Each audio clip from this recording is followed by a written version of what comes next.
അടുത്തോട്ട് പഠിക്കണ്ട.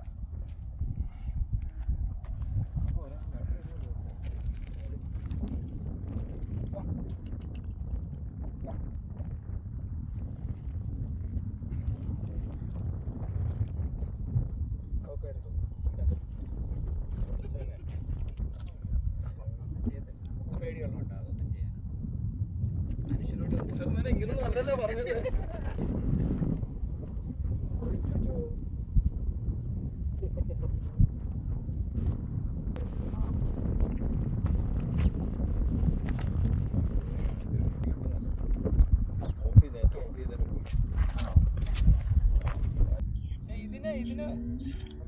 ഇത് കണ്ടോ മക്കളെ, ഇത് കണ്ടോ മക്കളെ, മക്കളെ ഇത് കണ്ടോടാ കുഞ്ഞെ, ഇത് നമ്മുടെ പശുവിനെ പോലെ ഇത് കണ്ടോ, കിടന്നു നോക്കാം കണ്ടോ മക്കളെ.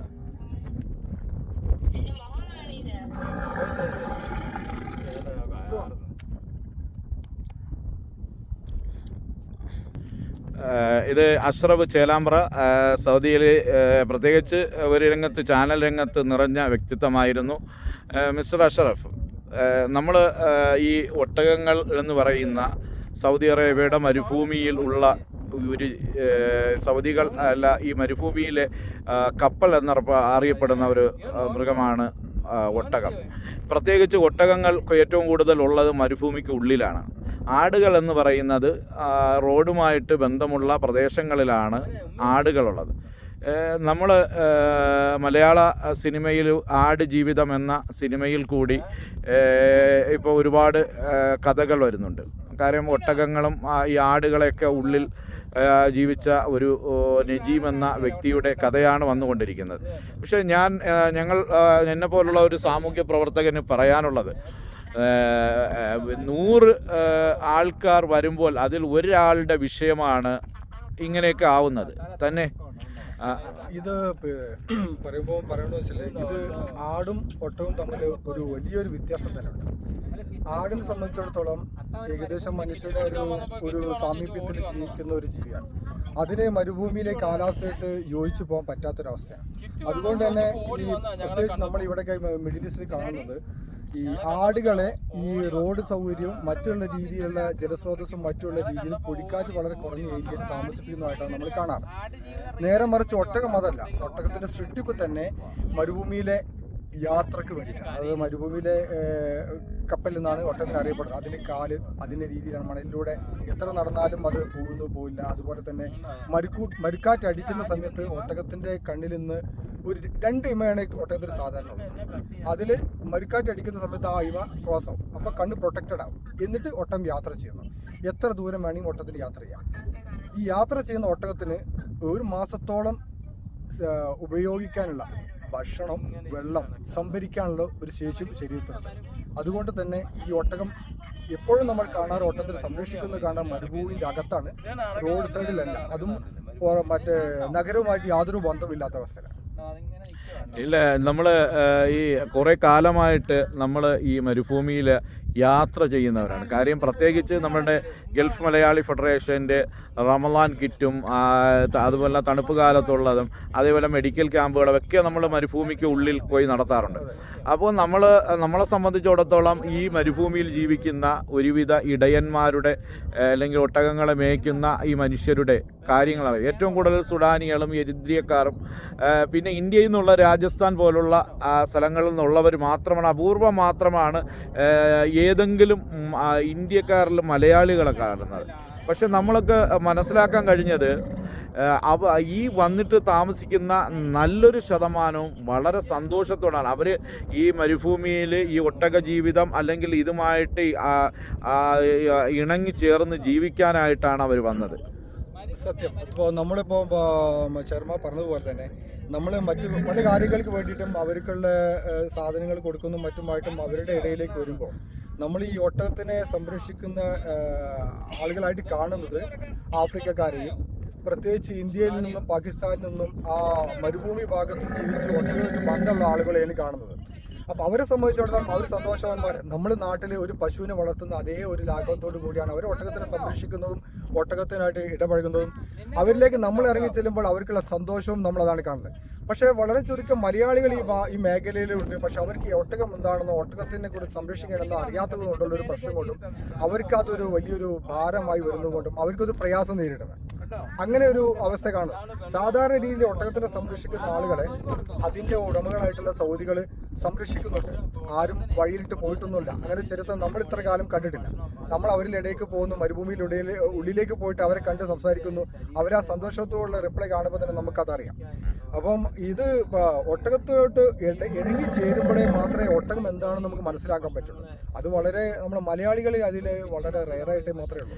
യഥാർത്ഥമായിട്ടെന്ന് പറഞ്ഞാൽ ഏറ്റവും കൂടുതൽ ഈ സോഷ്യൽ മീഡിയയും ഇത് പത്രമാധ്യമങ്ങളിൽ ചാനലെല്ലാം വരാൻ ശേഷമാണ് ഈ കൂടുതൽ ഇതൊരു അപൂർവം ഏതെങ്കിലും ഒരാൾക്ക് എല്ലാം സംഭവിക്കുന്ന വിഷയം ഇതിനെ വലിയ ഹൈലൈറ്റ് ചെയ്ത് കൊണ്ടുവരുന്നത്. എനിക്ക് മനസ്സിലാക്കാൻ നമ്മൾ മരുഭൂമിയിൽ നിന്ന് ഏതെങ്കിലും പാർട്ടികൾ കാര്യം എന്നാൽ ചിലവർ നാട്ടിൽ നിന്ന് ഈ വിസ ഏജൻറ്റന്മാരെ പറ്റിച്ച് കൊണ്ടുവന്നിട്ട് ചതിക്കുന്നവരുണ്ട്.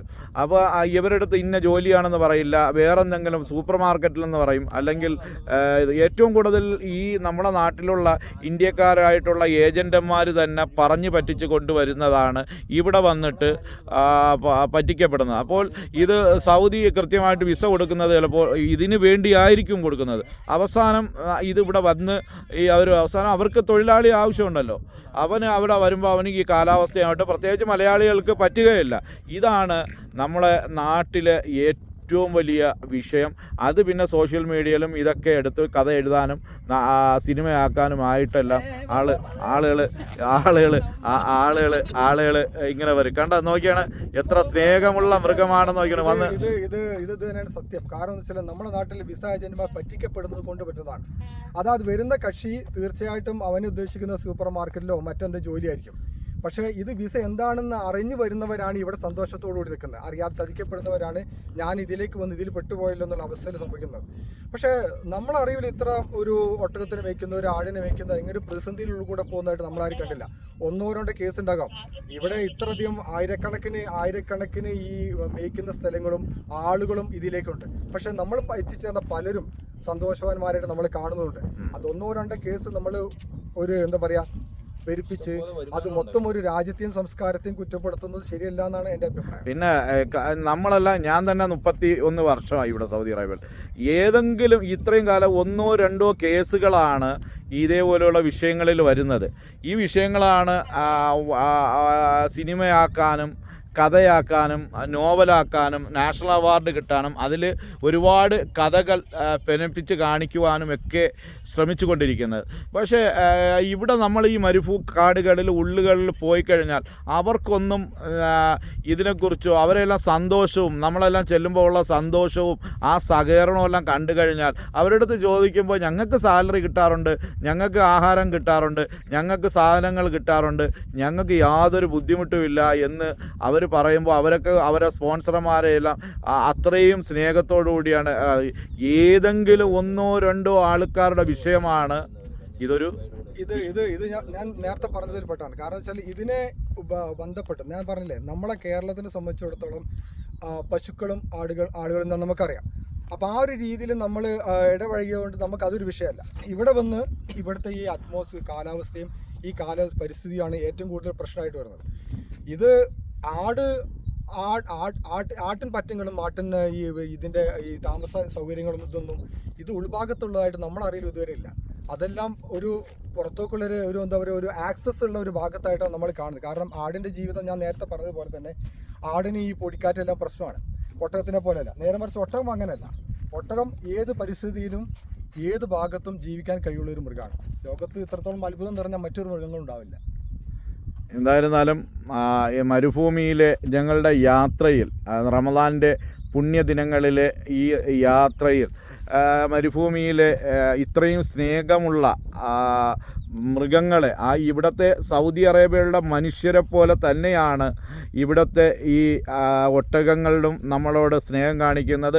നമുക്ക് ഏതെങ്കിലും ഒരു ആളിൻ്റെ വിഷയം വെച്ചുകൊണ്ട് നമ്മൾ ഈ രാജ്യത്തെയും ഈ രാജ്യത്തിൻ്റെ സംസ്കാരത്തെ അല്ലെങ്കിൽ രാജ്യത്തിൻ്റെ ഭരണകർത്താക്കളെ ഈ രാജ്യത്തിൻ്റെ നിയമവ്യവസ്ഥയെ ഒന്നും ഒരിക്കലും നമുക്ക് ഈ രാജ്യത്തിലുള്ള പോലീസ് സംവിധാനങ്ങളും നിയമവ്യവസ്ഥകളും നമുക്ക് തരുന്ന ഒരു സംരക്ഷണം നമ്മൾ ഇവിടുത്തെ ഓരോ ഡിപ്പാർട്ട്മെൻറ്റിൽ കയറി ചെല്ലുമ്പോൾ മാത്രമേ അറിയാവൂ. അവർ നമുക്ക് അത്രയും നല്ല സുരക്ഷിതത്വമാണ് നമുക്ക് തരുന്നത്. നമ്മൾ പറയുന്ന കാര്യം കൃത്യമായിട്ട് പഠിച്ച് നമുക്ക് വേണ്ട എല്ലാ നിയമകാര്യം ഇനി എത്ര വലിയ ആളായിരുന്നാലും അവരെ നിയമത്തിൻ്റെ മുന്നിൽ കൊണ്ടുവരാനായിട്ട് അവർ ശ്രമിക്കും. നിയമം നമുക്ക് എല്ലാമാണ്. ഞാൻ നേരത്തെ പറഞ്ഞതുപോലെ നമ്മുടെ തൊട്ടടുത്ത സംസ്ഥാനം, കേരളത്തിൻ്റെ തൊട്ടടുത്ത സംസ്ഥാനമാണ് തമിഴ്നാട്ടിൽ നിന്ന് എന്തെങ്കിലും കപ്പലിൻ്റെയോ വല്ല തുണിയോ വിൽക്കാൻ കൊണ്ടുവരുന്ന പാവപ്പെട്ട അണ്ണാച്ചിമാരെ ഓടിച്ചിട്ടടിക്കുന്ന ഒരു സമൂഹമാണ് നമ്മളെ സ്വന്തം നമ്മളെ രാജ്യത്തിലുള്ളവർ ഓടിച്ചിട്ടടിക്കുന്ന ആ ഒരു സംസ്കാര രീതികളിൽ കൂടെ നമ്മൾ പോകുമ്പോൾ ഈ 4600 കിലോമീറ്റർ 4700 കിലോമീറ്റർ താണ്ടി ഈ ഇവിടുത്തെ അറേബ്യൻ മരുഭൂമിയിലെ അറബ് സംസ്കാരത്തിൻ്റെ ഈ നാട്ടിൽ ഈ മരുഭൂമിയിൽ എത്തിക്കഴിയുമ്പോൾ ഈ രാജ്യത്തിലുള്ളവർ നമ്മളെ എന്തുമാത്രം സ്നേഹത്തോടു കൂടിയാണ് നമ്മളെ ഏറ്റെടുക്കുന്നത്.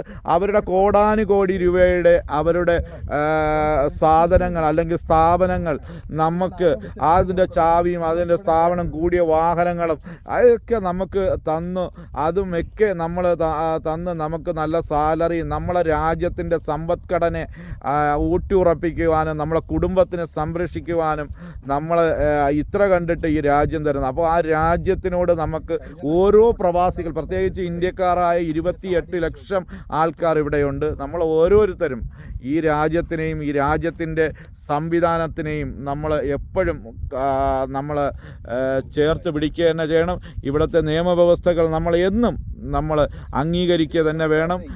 ഈ രാജ്യത്തിൻ്റെ ഓരോ പൗരന്മാരോടും സ്നേഹമുണ്ട്. ഏതെങ്കിലും ഒരാളിൻ്റെ വിഷയം വെച്ചുകൊണ്ട് നമ്മൾ ഒരിക്കലും ഈ സമൂഹത്തിനെ കുറ്റം പറയരുത്. നിയമം എല്ലാവർക്കും ഒരേപോലെയാണ്. ഈ നിയമവ്യവസ്ഥ എന്നും തെറ്റ് ചെയ്തവൻ ഇവിടെ ശിക്ഷ കൊടുക്കുക തന്നെ ചെയ്യും. കൊല ചെയ്യപ്പെട്ടവൻ ആരെങ്കിലും കൊല ചെയ്തിട്ടുണ്ടോ അവൻ കൃത്യമായിട്ട് അവനും ശിക്ഷ അനുഭവിക്കുക തന്നെ.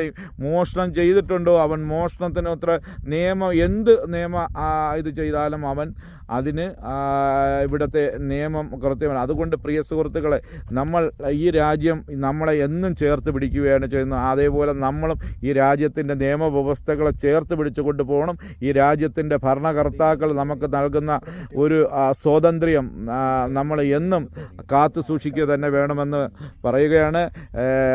പ്രത്യേകിച്ച് നമ്മളുടെ ഓരോരുത്തർക്കും ഈ റമദാനിൻ്റെ പുണ്യദിനങ്ങളിൽ നിങ്ങൾക്ക് 1000 നന്ദി അറിയിക്കുകയാണ്. എന്ത് നല്ല ഒരു ഇതാണ് നമ്മുടെ അടുത്ത് ഇത്രയും സ്നേഹമുള്ള ഒരു മൃഗം നമ്മൾ കണ്ടിട്ടുണ്ടോ? എത്ര സ്നേഹത്തോടു കൂടിയാണ് നമ്മുടെ അടുത്ത് ഇടപെടുന്നത്. ഒന്ന് ആലോചിച്ച് നോക്കിയാണ്. ഈ മൃഗത്തിനെ സംരക്ഷിക്കുമ്പോൾ ഈ മൃഗത്തിനോട് നമ്മളെ നാട്ടിലുള്ള കേരളത്തിലുള്ളവർക്ക് ഇതിനെക്കുറിച്ച് അറിഞ്ഞുകൂടാ. എന്തായിരുന്നാലും നമ്മളെ ഓരോരുത്തർക്കും ഈ പ്രത്യേകിച്ച് ഒട്ടകം നമ്മളോട് പെരുന്നാൾ ആശംസകൾ പറയുകയാണ്.